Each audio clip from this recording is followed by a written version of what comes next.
A sitting sheriff is now behind bars. A federal judge rules today that St. Louis Sheriff Alfred Montgomery violated his release.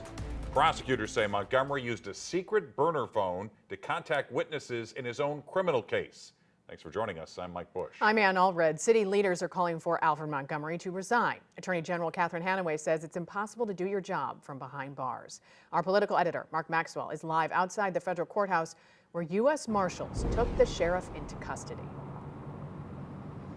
Ann and Mike, it was a stunning and sobering moment inside the federal courthouse. It certainly seemed to catch Sheriff Alfred Montgomery and his legal team by surprise.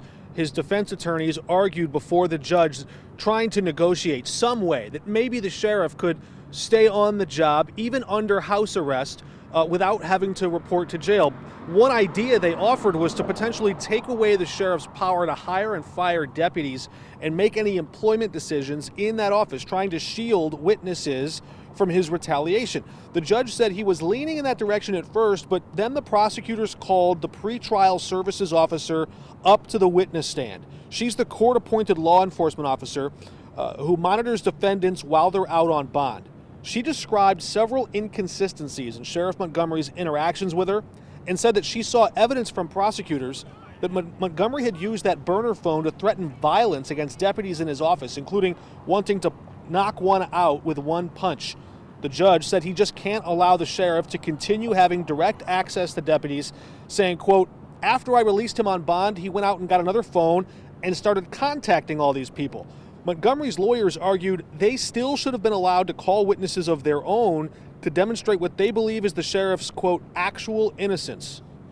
The sheriff should not be behind bars. That is not fair to the voters. We should be able to actually present evidence that we believe will ultimately release him. Since when do you have a defense lawyer begging to put on evidence of actual innocence in a federal criminal courtroom and a prosecutor saying, "I don't want to hear evidence of actual innocence"? That's not justice.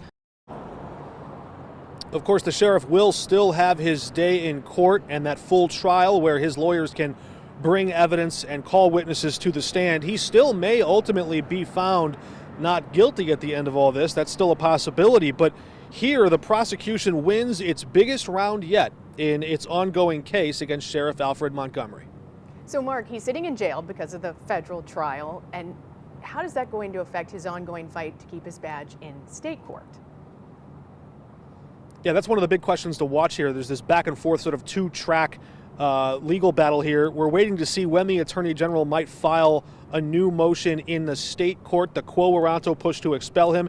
It's possible Attorney General Hanaway could file again as soon as tonight, maybe tomorrow morning.